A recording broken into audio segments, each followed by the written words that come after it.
We're gonna watch now the ARPG tier list 2025 from Lucky Ghost. Years. There are also some awful ARPGs, so in this video... God, wait! Guys, not even 1 second. And whenever the...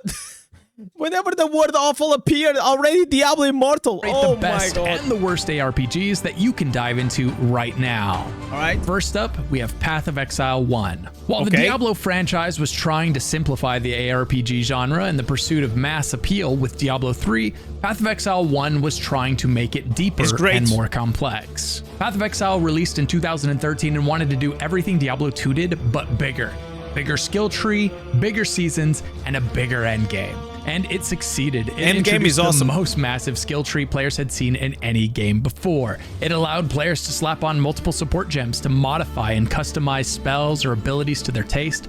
It introduced seasons that weren't just resets. They had mechanics that actually changed the way players engaged with the entire game. And perhaps most importantly, it introduced what would become the gold standard for an ARPG endgame. Whether it's the massive number of bosses, the quality of the boss fights, the build variety, the skill augmentation, the sheer amount of endgame content, or the mapping system itself, Path of Exile just does a lot of things right. Ironic. I spent probably around like 600 hours already playing. I played like multiple seasons, and it took me a long time, not only to understand the game, but especially to get into the game, because every time that I was like a Diablo indie, I only played Diablo 3, then I played Diablo 4, and like Path of Exile, whenever I looked at it, I was like, I don't know about these graphics and all these things, but everyone kept like saying that what a great game it is. And then eventually I just gave in, and whenever I started, I think I watched probably like 200 hours of Path of University by Zizarian just to understand all the crafting systems and all the bro, it was insane. But the game, it is freaking awesome. The part of this game that players loved the most was sometimes the part of the game that caused them to run from it. The massive passive tree. To me, it's beautiful and easily my favorite part of the franchise. Thanks to the infinite options on this skill tree, Path of Exile mastered the art of getting players to make a build and be satisfied with getting slightly farther than they did the previous season, and then walking away until the next season. That's GGG's strategy. They don't want you to play 12 months out of the year. They want you to try a build every league and then come back for the next one. Yes. Just as important, leagues were not copied and pasted from one season to the next. They offer wildly different. Not like Diablo 4, by the way.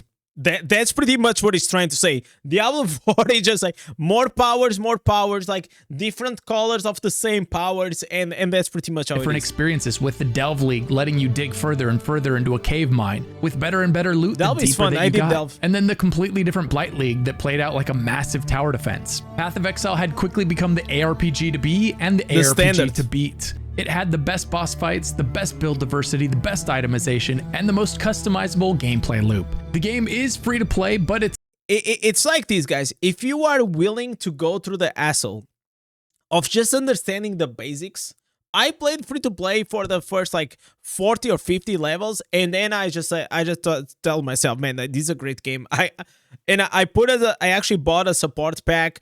I got like the stash tabs and all these things, then actually the experience gets much better. But you can try to play as a free-to-play, and if you enjoy, then you can make the decision. And like right now, I don't need to buy any more packs. I'm sold. It's gonna be a lot more fun if you drop about $30 into the most relevant stash tabs. Yeah, exactly. Path of Exile successfully took the ARPG crown from Diablo 3. It's rated very positive by Steam users, and it redefined what an ARPG could be. Perhaps the most brutal display of Path of Exile 1's dominance is the fact that its most recent season had over 178,000 players on Steam alone. And this game came out around the same time as Diablo 3, well over a decade ago. For all of these reasons, Path of Exile 1 is incredibly easy to recommend. The developers wanted to make a game that was a spiritual successor to Diablo 2 for the players that loved Diablo 2. And they nailed it. And for that reason, I'm going to be putting this one into the S tier. Next up, we have Path of Exile 2, and few games had me as excited for their launch as this one. And I wasn't alone. The early access launch saw over 1 million players jump into the game simultaneously. I was one of them. Its goal was to improve upon Path of Exile 1 by making combat more deliberate and meaningful. It also aimed to make the game less confusing without making it less complex. Tomorrow we're playing these on the stream, the new season. Colors. It brought with it the massive skill tree that fans loved from Path of Exile 1, but my favorite part of Path of Exile 2 so far has been the massive number of engaging boss fights. So many ARPGs forget to add enough memorable boss fights. The transition to WASD movement or dungeons, right? Like we know what we're talking about. Is one that I have loved, and one that I now demand all future ARPGs have. And to be honest, a few years ago I would have told you there's no way I would prefer WASD movement in an ARPG, but you cannot go back. It works perfect. Path of Exile 2 also has a fantastic trading economy, as well as a way to easily trade currency through an in-game auction house. I've really enjoyed this system so far. I don't miss using the out-of-game website to trade currency or trying to trade currency, because usually the first 10 listings were always price manipulators that wouldn't respond to your trade. And the good thing about Path of Exile 2, because like this video most likely came afterwards, they are coming with a new trading system that you don't even need to go more into the website. You don't need to always be online to make the tradings. No, like you literally can just go and you can put your tent, people can go into your hideout, they can buy the stuff, you can sell the stuff, you don't have to worry about it. It's a great quality of life. Quests. In fact, I honestly wouldn't mind if the entire trade system went to the auction house so that I could trade everything this way. And while I was editing this video, they announced they were doing exactly that. They added a new way to trade items in-game. Exactly. It's time to talk about a massive one. Trade. It's finally here. The moment we've all been waiting for. Fully asynchronous trade. Yes, sir. There's been a lot of discussion about for someone that never played PoE, they don't know how big this is, man. This is massive. Scarcity of drops in Path of Exile 2, and it's one that they say they're going to constantly be working on until the full 1.0 launch and beyond. Loading into an amazing game like this for the first time is one of the best feelings in the world. Right up there with booting up a brand new PC for the first time, or winning a $5,000 PC setup for free, which I'll tell you how to do in a moment. But first, if your computer's getting a little bit long in the tooth, I've got some great news. I'm partnering with Apex Gaming PCs, and they've got 3 amazing PCs to show you. The Apex Bronze PC is perfect for anyone on a budget who wants a powerful gaming PC for under $1,000. It comes with 16 gigabytes of RAM and a Radeon RX 6500 XT. If you want more power, the Apex Streamer PC the problem is she doesn't want the PC, she wants a laptop, and guys. NVIDIA GeForce RTX 5060 Ti. This PC will have no problem running all your favorite games. But if you want even more power, you've got to check out the Apex Streamer Plus PC. It comes with a massive 32 gigabytes of DDR5 RAM and a blistering fast Radeon RX 9070. It's perfect for gaming, streaming, or gaming while streaming. And for your peace of mind, all of these PCs come with Apex Care's 2-year parts and labor and lifetime support warranty. So click the link down in the description. Bro, I'm just looking at this and I'm looking at this plaque and I'm thinking, one day over there, you guys gonna see the plaque, guys. It's below to check out these PCs and see what sales they have going on right now. Is coming, boys. And don't forget to use code GHOST for an extra 3% off. Oh, and about that $5,000 PC setup that you can win, just click the link down in the description below to enter the giveaway for a chance to win. Thanks for listening. Now let's get back to the video. Personally, I haven't minded the difficulty or the drop rate so far, but the trials to ascend, man, I hope they figure out something that makes me not dread these trials quite as much as I currently do. One trial forces you to avoid getting hit the entire time, and it's just a bit tedious, not to mention incredibly melee unfriendly. You can choose to do the other trial instead, which gives you 3 random debuffs each round, and it feels like your success depends less on you and more on how badly the RNG decides to abuse you with the debuffs. And I think that's the part about these trials that I dislike. It's that I can invest a lot of time into something only to have RNG completely take my legs out from under me. Despite that, I look forward to PoE2 leagues more than I look forward to any other ARPG seasons right now. Finding a new build to navigate the challenging campaign is absolutely rewarding. You can play solo, I don't know what or I'm you can gonna play split screen on both console and PC. Yeah, it has Shall I split go screen bottom PC support. once That's again? wild. It's also only $30 during its pre-access, and then it's going to be completely free after the 1.0 launch. The most recent season peaked at over 245,000 players on Steam, which doesn't count consoles or non-Steam player numbers. The amount of depth in the builds, the deepest endgame in the genre, except for maybe Path of Exile 1, the amazing art and sound design. Sometimes, like, because we play Diablo Immortal, sometimes we forget how great these other ARPGs are. Like, these are real ARPGs, right? Like, what we play, it is just a very casual game, you know? Like, you have some builds, you know, theory crafting that you can do, but it's like, in a scale from like 1 to 10, probably you put like Diablo Immortal in a 2 or a 3 of complexity. That's why you see like multiple creators or even like multiple players, they can come up like with similar builds or like the same build even sometimes,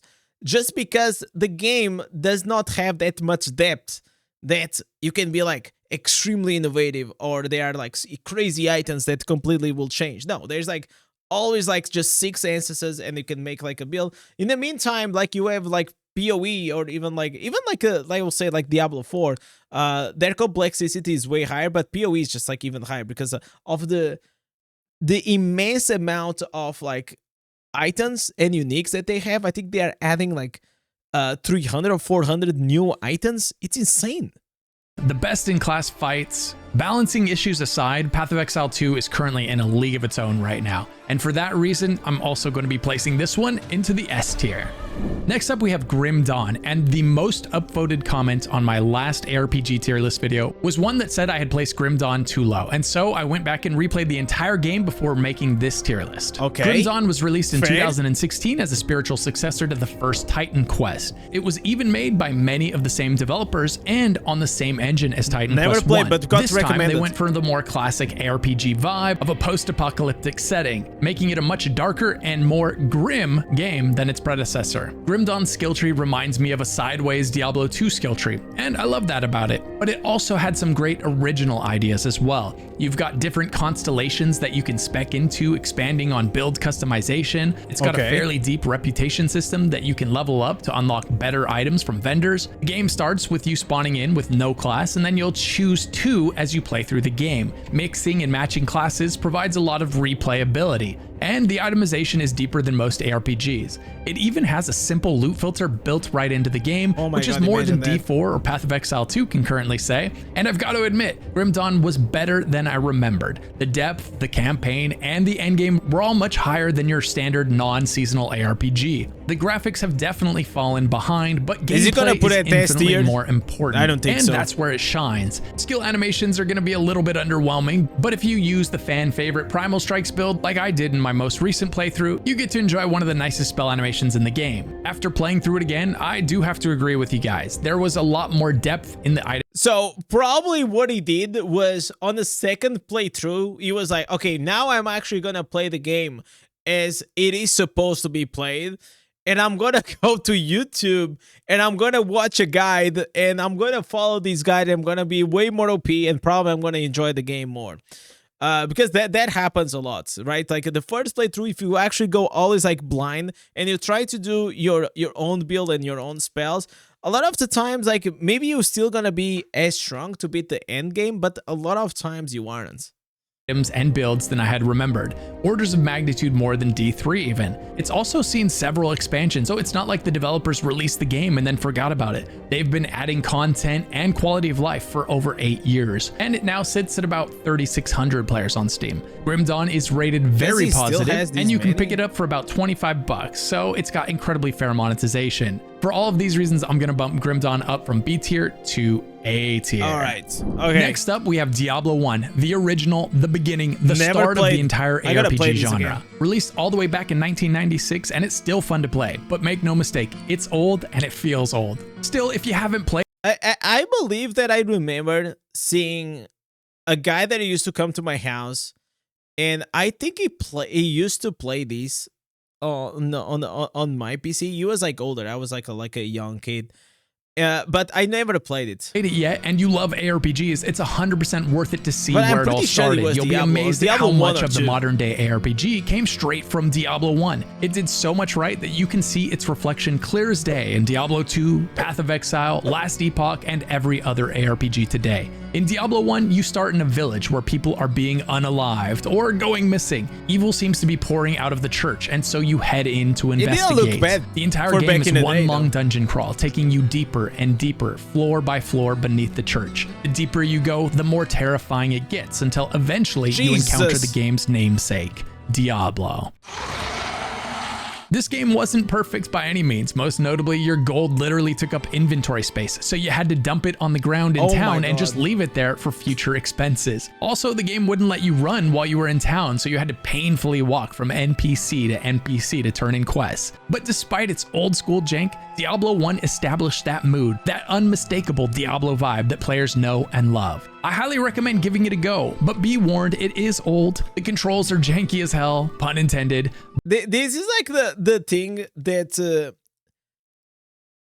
making something original that it never existed, that's the challenge. Because like nowadays, most of things, and even like most games that you see, they are reiterations or, you know, redesigns of like old ideas or old games, and it is so hard to actually find a game that really takes, you know, like we had, like, for example, I think it was the DayZ 1 or the before, what was that game before the PUBG became popular, that it created literally the whole like you know, battle royale scenario.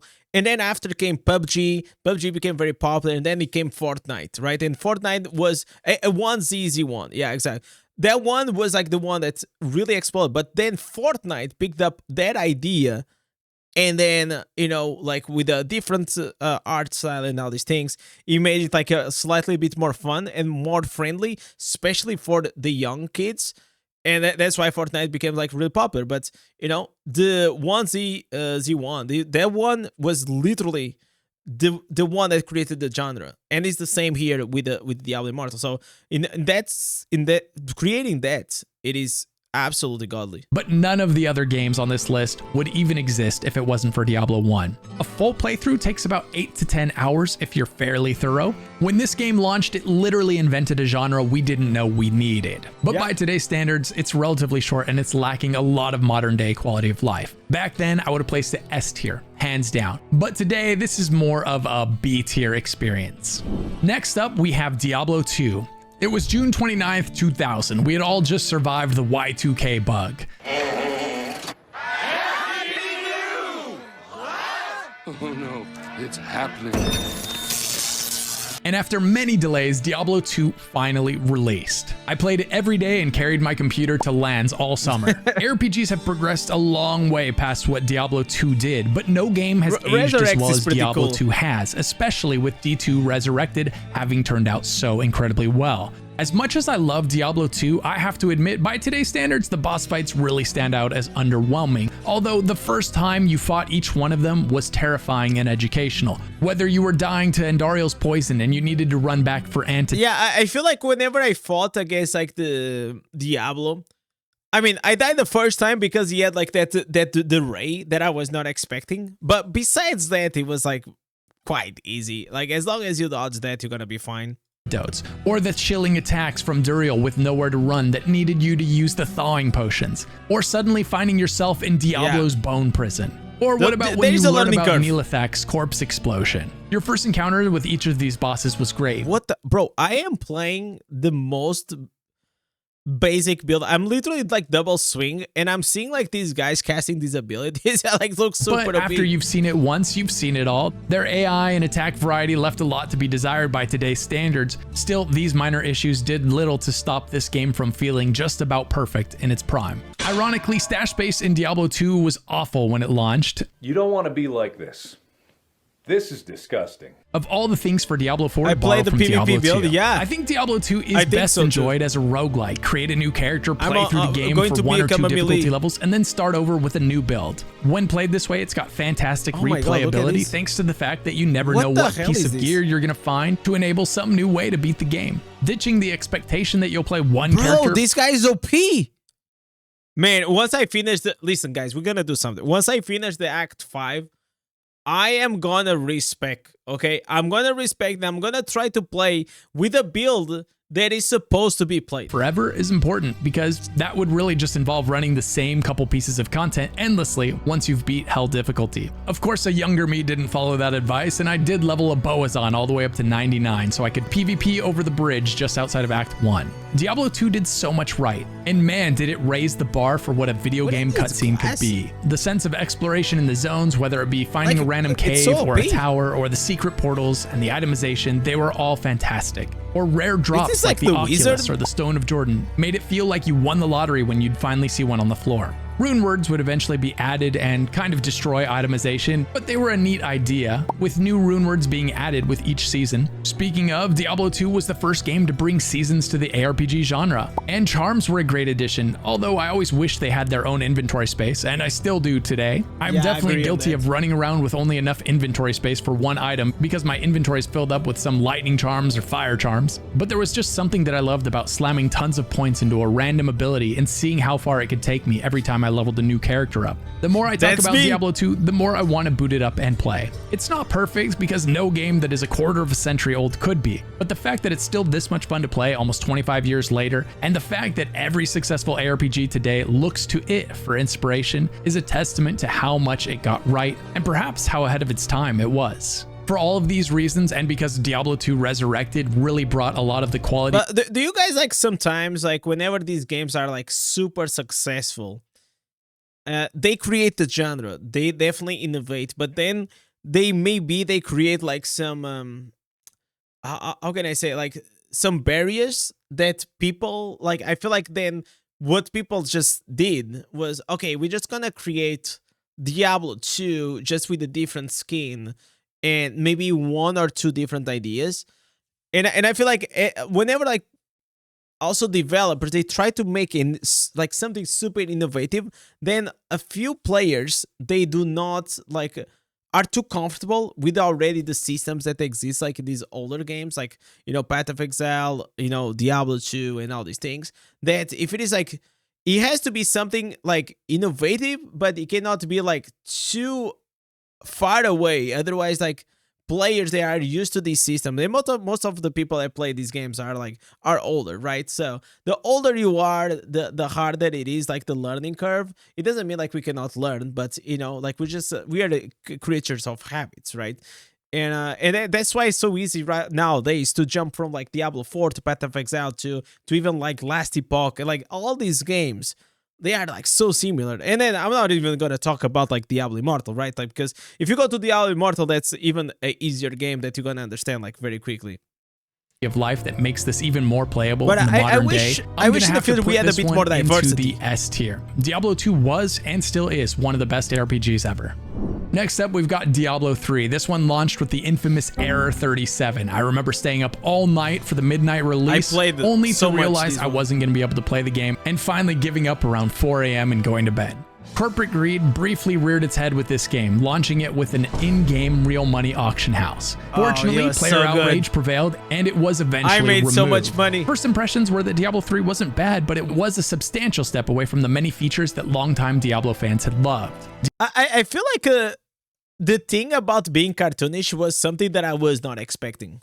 But I didn't dislike it. I didn't dislike the style. Diablo 3 had fluid combat and that Blizzard polish, and the hype leading up to its launch made sure that it sold incredibly well. Blizzard knows how to market an ARPG better than anybody else. But this time, Blizzard simplified the game, going with a simple skill augmentation system that it called its rune system. And one of my least favorite Diablo 3 decisions was to absolutely bulldoze itemization with sets. The silver lining was that those sets did enable some builds that were fun to play. But that meant every other person playing your class was wearing the exact same gear and the exact same skills as you.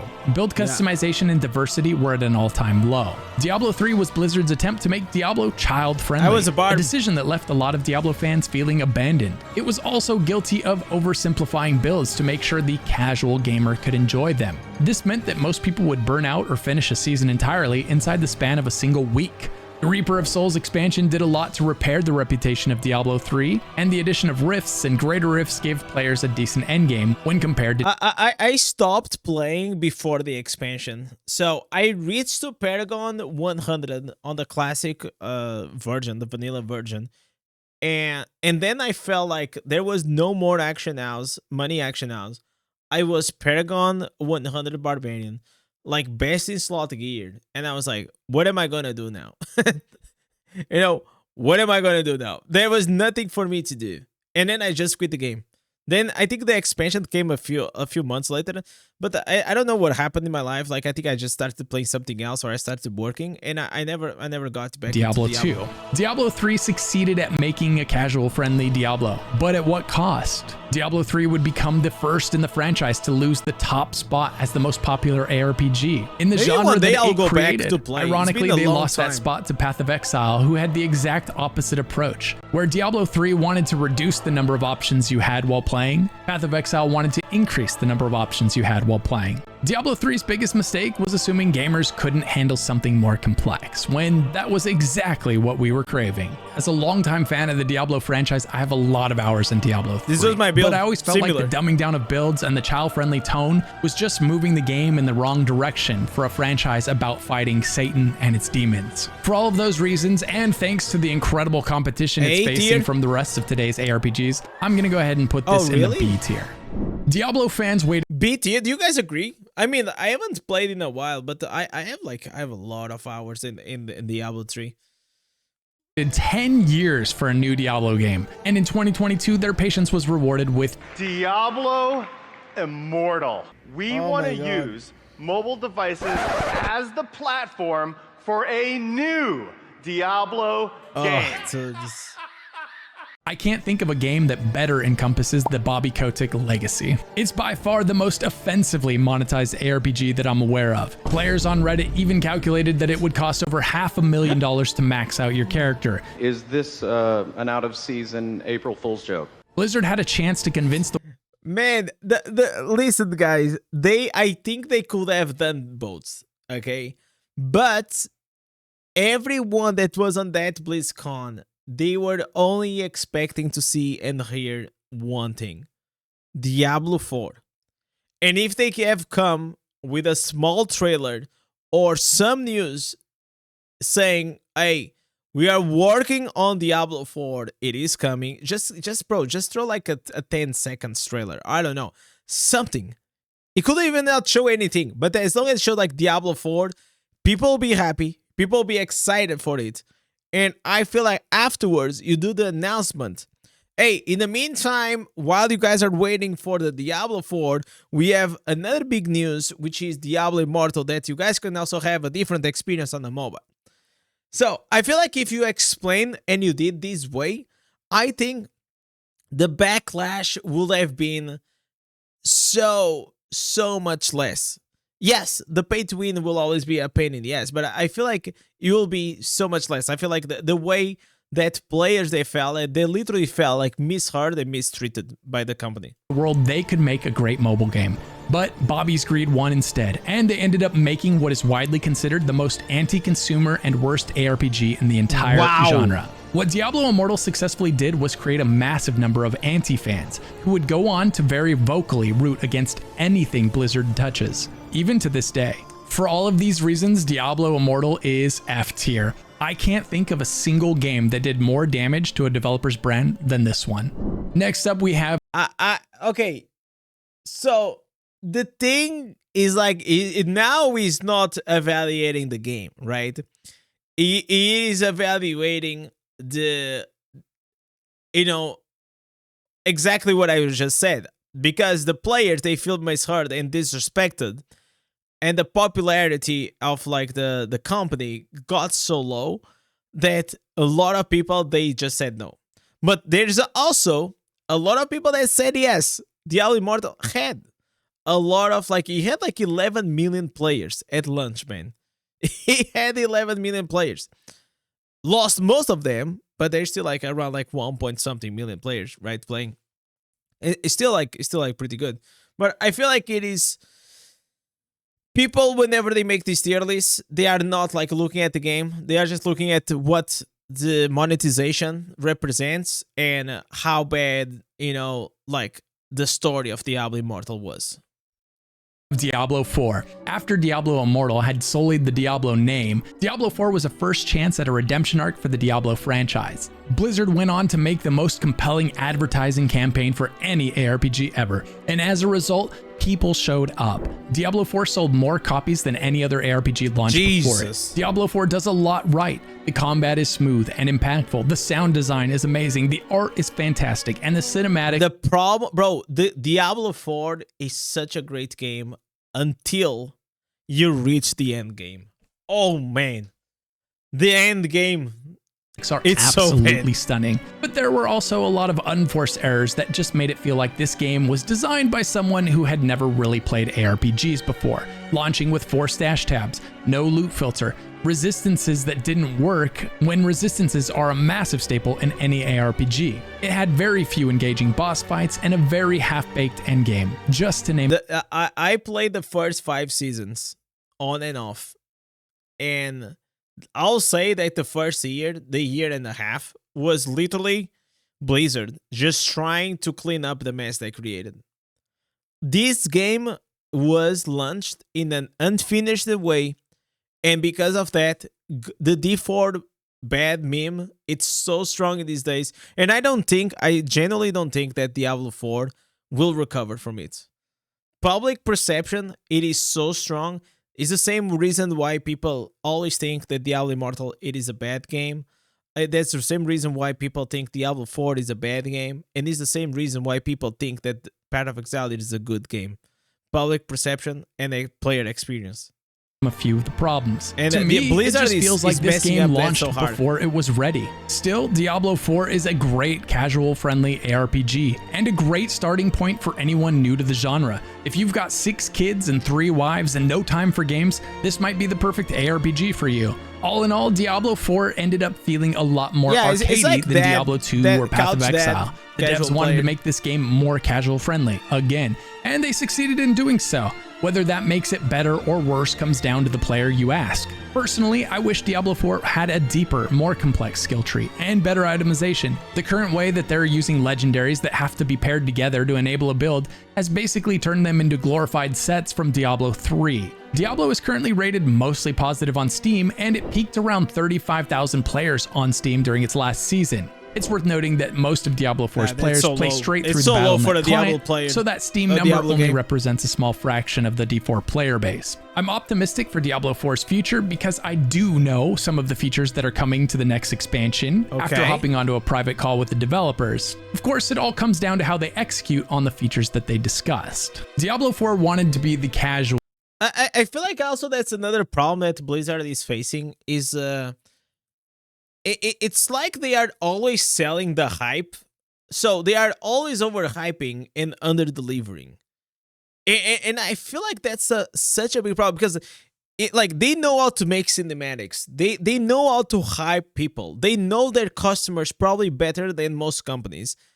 But yet, whenever it's the time to deliver, it always feels like it always falls short.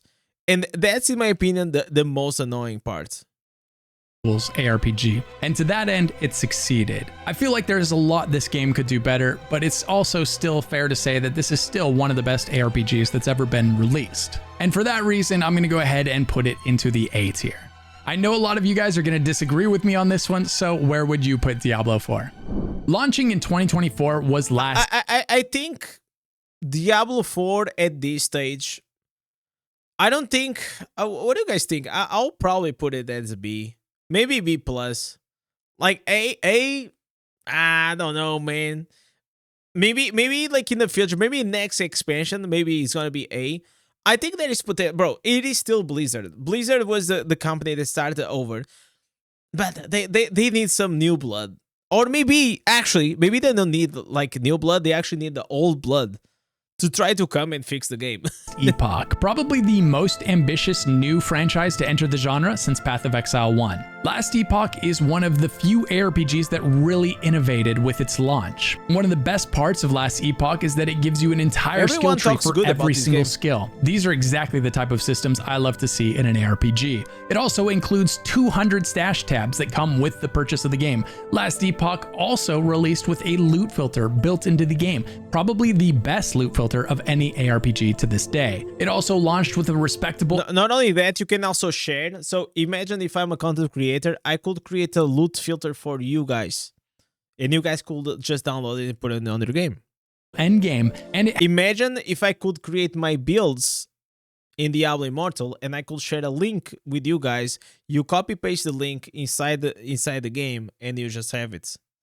How great that will be. Has a solo self-found feature that increases the drops for people playing on solo self-found. Finally, somebody did it. Last Epoch isn't just doing a lot of things right, it's doing some of those things better than industry veterans like Diablo and Path of Exile. Unfortunately, Last Epoch has struggled to get into a reliable seasonal cadence, although that does seem to be improving in recent months. Last Epoch is rated mostly positive on Steam and peaked at an incredible 150,000 players during its last season. For the new game? Last Epoch didn't just create another ARPG, it created a great ARPG with some truly innovative features that helped push the entire genre forward. Even Jonathan Rogers from Path of Exile.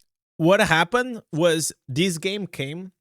So basically, Last Epoch looked at the problems of Diablo 4 and the problems of the Path of Exile, and their positioning in the market is between Diablo 4 and Path of Exile, and they created systems that literally Diablo 4 next season copied almost everything about Last Epoch. There is this the master working system and all these things in Diablo 4. It is bland copy from Last Epoch. But that's what happens, man. Like Snapchat. You guys remember Snapchat? You take a picture, it stays 24 hours. The problem is that with Snapchat, it was not an app, it was a feature. And because that feature now, they got like copied by Facebook and all these other companies. So that's the problem sometimes with like indie games, is they actually come up like with very interesting ideas and they push forward. And I'm glad to see that Last Epoch still does well. But, you know, if you don't build up like a very unique IP that people will just become like true fans, then the big boys, the big whales will just copy and implement on their game and maybe even create something better. Exile 2 admitted Last Epoch did some things that forced him to make Path of Exile 2 better to keep up. I can't think of a bigger compliment. Last Epoch is a fantastic ARPG. I would recommend it to anyone. Last Epoch isn't quite putting out the seasonal content that Path of Exile is, but it's definitely putting in a respectable effort. And for that reason, I'm going to go ahead and place it into the A tier. Next up, we have Wolson. Last Epoch in the same tier as D4, it is a bit wild. I don't know, man. I don't know how to feel. I never played Last Epoch to really have like a solid opinion about the game, but from what I saw, I think but I think also Last Epoch also has like some end game problems.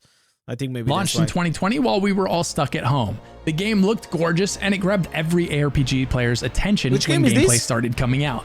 But on release, it turned out that the game was unfinished and the servers weren't ready for the influx of players. And almost as soon as players were in the game, gold was being duped and items were being duped. The economy was instantly destroyed, but that might have been okay if the gameplay was good enough. Unfortunately, the skill tree ended up being a broken mess, with many of the nodes not doing what they said they were doing and many just not working at all.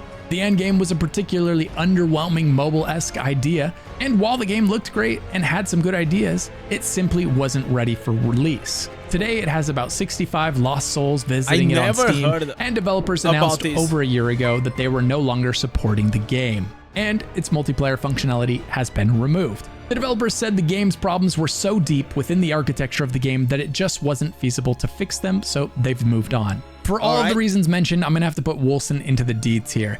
It's still broken. The developers Bro, like this is what I'm talking about. Like seriously, a broken game like literally does not work. It doesn't work to a point that the developers actually quit on the game, and he's putting on top of Diablo Immortal.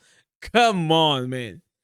like please. have left it behind, and there's just better ARPGs to invest your time in. It's now. rage baiting for sure. Next up, we have Van Helsing, which was a trilogy of 3 back-to-back ARPG titles released 1 year apart in 2013, 2014, and 2015, with each one being received worse than the one before it. The first 2 were enjoyable enough, though nothing genre advancing. But the third one sits at mixed reviews on Steam, with comments saying it was a bit of a buggy mess to begin with. The trilogy is set in Bregovia, a fictional world blending gothic horror, steampunk, and dark fantasy, so it had a unique setting. It features a mix of supernatural creatures, mad scientists, and weird science, creating a unique atmosphere distinct from your typical fantasy RPGs. Van Helsing also brought tower defense into the ARPG genre before Path of Exile's Blight League, so that's something. That said, while it's nowhere near being one of the best games in the genre, it's still a fun game, and they did a lot right, so I'll be putting it into the C tier. Okay. Next up, we have Torchlight 1, a project made by a small team of former Blizzard developers, some of whom were the creators of Diablo 1. Torchlight released in 2009. The lack of a budget really shows in this game's lack of customization. Wait, this is Diablo 3. And its lack of online play, and its lack of depth. It almost feels like a demo. I was like, that's Diablo 3. For the sequel to come. It wasn't a bad game, but it wasn't amazing either. It was just good enough for an avid ARPG player to sink some time into it, enjoy a couple playthroughs, and then move on. I think a lot of what held this game back was the fact that the developers shipped it and then immediately went to work on Torchlight 2,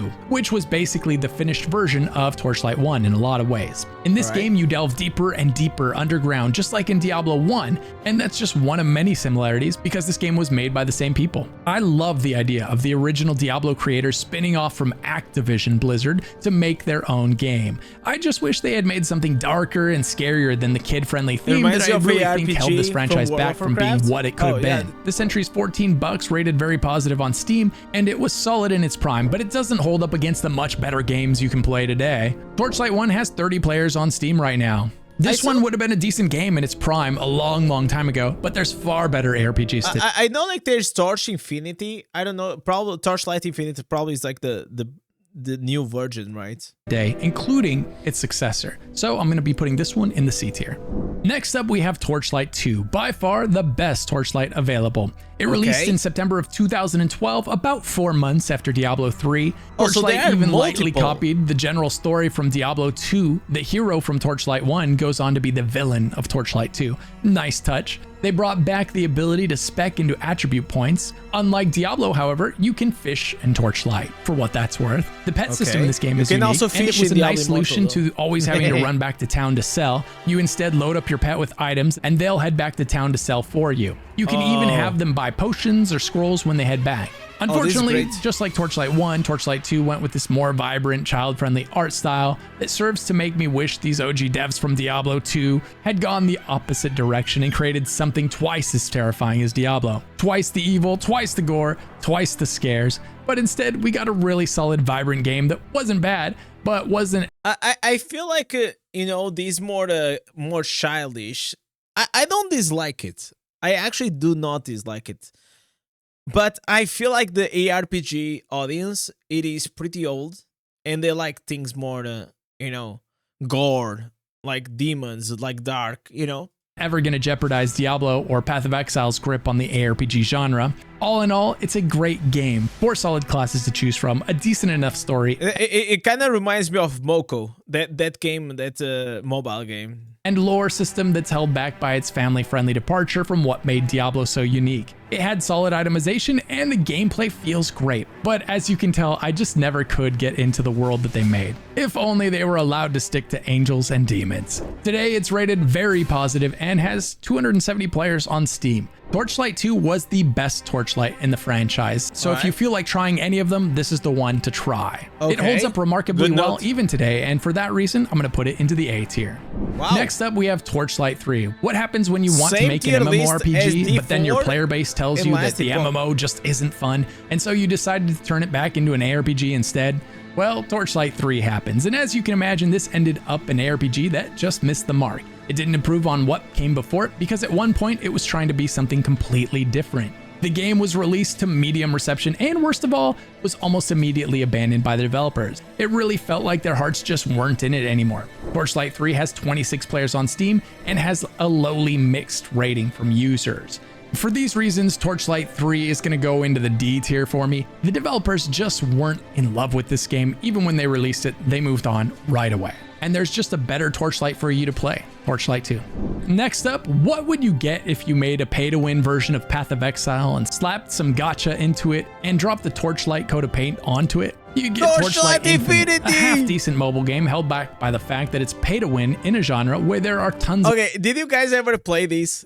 The only time and the first time I saw this game was, I think Udiho, he was playing these on the stream. I think it was a sponsored stream. It seems like quite fun though.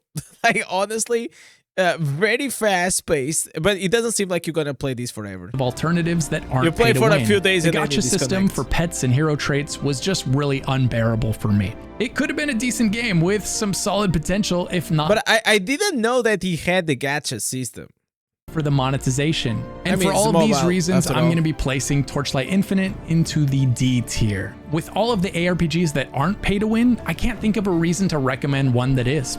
Next up, we have Titan Quest 1, released in 2006. Titan Quest was one of the first games to be called a Diablo-like. The game takes place in a setting where it feels like you were dropped into the middle of a gladiator movie, and considering the game's age, it actually looks great thanks to the fact that it received a graphics overhaul. Despite its departure from the post-apocalyptic setting that other ARPGs live in, I actually enjoyed the art style of this one. It had interesting features like the fact that mobs drop whatever weapon type they had equipped, bow wielders dropped bows, staff wielders dropped staves, so weapon upgrades were sort of target farmable. If you saw an enemy wielding a legendary item, it actually showed as wearing that item, and the enemy would receive the buffs that it got from that item. But best of all, when you killed the enemy...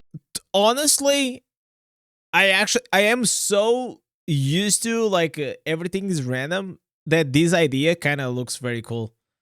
You see the mob wearing the item, and you just go and you get the item. You got that legendary item. But probably most interesting of all is this 2006 ARPG had a built-in loot filter, which is absolutely wild to think about considering how many ARPGs released today still don't have one of those built in. Like Diablo 2, it had 3 difficulty tiers, and it lacked a deep end game. It also lacks a significant crafting system by today's standards. I wish I would have discovered this game back in 2006. I know I would have absolutely loved it, but I didn't find it until much later after it was more of a novelty than a true contender for my ARPG attention. Still, as far as a fun ARPG to play goes, it's a pretty good game considering its age. And with it being on Steam rated very positive and only costing 19 bucks, it's hard to imagine you wouldn't get your money's worth out of this one. Titan Quest 1 was a fantastic game in its prime, but by today's standards, the best I can do for this one is put it into the B tier.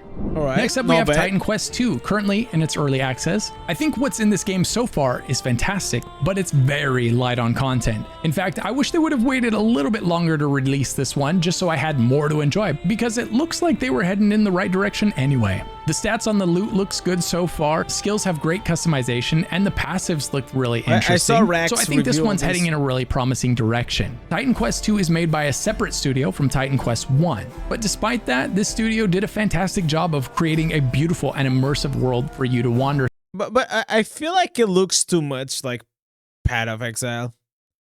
Am I wrong? Like look at the world. I look at these, it looks too much similar. Two classes to make some pretty cool builds, and combat felt great. I think my biggest feedback for the devs on this one is to increase mob density and add way more boss fights. You know? It's a bit difficult to place this one on the tier list because it's so far from being finished, but it looks like it's on its way to being a high tier entry that'll land somewhere around A tier, give or take. Now, what's there is good, but there's only 6 hours of content, so the best I can do for this one right now is put it into the B tier, with hopes that I'll be able to place it much higher when it's finished. Next up, we have... So this was an ARPG that took place in one massive open world. The game features 16 diverse regions from forests to deserts and a day-night cycle with dynamic weather. Combat was fast-paced with cooldown-based abilities instead of mana, and players collected runes to unlock and upgrade their skills, which meant sometimes you just wouldn't find the rune or the skill that you wanted to use. But this rune system probably reminds you a lot of the gems that you found in Path of Exile to unlock skills in that game. With over 30 main quests, 200 side quests, and a loot system featuring set items and imbuable gear, Sacred offers respectable depth. It was great in its time, but by today's standards, it's got a lot of jank. Combat feels clunky, and balance was not great. A commercial hit with over 2 million copies sold, it's a Diablo-style classic with rich exploration and replayability. It's rated very positive on Steam, with about 100 players playing it at this moment. In its prime, I would have easily set this one into A tier, maybe even higher. But today, the best I can do for this bad boy is put it into the B tier. Next up, we have No Rest for the Wicked, launched into early access in 2024. Bro, in this game, you play as Sarah. You see these? I feel like this is a game that is trying to push the genre to the front by mixing like ARPG more or less with like Souls-like. And I think that this game looks absolutely stunning.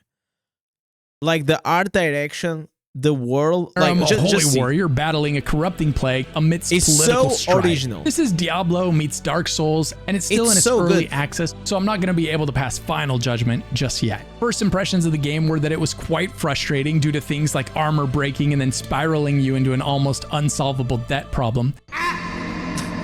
But devs took that feedback to heart and have fixed that along with a lot of other issues that plagued the game at its launch. If they make a On good the positive system, side of things, the game looks stunning.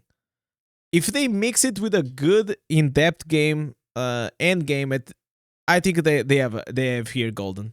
Unlike procedurally generated ARPGs, the open-sized zones are meticulously designed with verticality, hidden paths, and secrets like chests and lore items. Exploration feels rewarding with shortcuts and environmental storytelling akin to a Dark Souls game. Combat is also more Souls-feeling than any other ARPG, with very deliberate attacks and dodges playing a huge role. The worst part about the game right now is that it's massively lacking in enemy variety and content in general. It's only got about 1,200 players on Steam right now because it is still just an unfinished game, but it is showing a lot of promise, so I'm going to go ahead and set it into the B tier for now.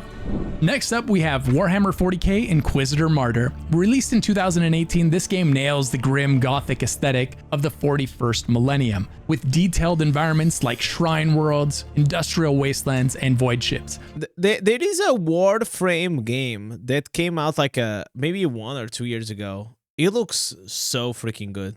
The lore-rich narrative centered on an Inquisitor purging heretics in the Calgary sector immerses players in the Warhammer universe. The voice acting, music, and visuals all help to enhance the immersive environment that you find yourself in. It offers 4 classes, each with 3 subclasses, but combat feels a bit sluggish compared to modern-day ARPGs. And multiplayer, while functional, comes with a healthy dose of occasional lag and matchmaking issues. It's got about 250 players on Steam right now, and it's rated mostly positive. Endgame content, while much improved from when it was launched, can feel grind heavy with rewards not always matching the effort that you put into it, especially for solo players. Still, if you're someone that is both a Warhammer fan and an ARPG fan, then you probably got to give this one a go. And for that reason, I'm going to go ahead and place it into the B tier.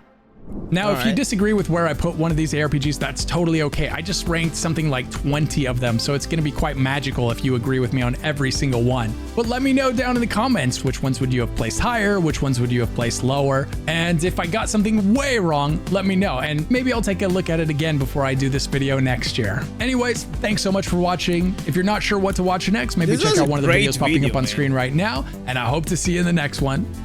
Great freaking video. Let me subscribe here, Lucky Ghost, and drop the like, guys. If you still not subscribed to him, go there, drop him a like and a sub, because man, tremendous freaking work, guys.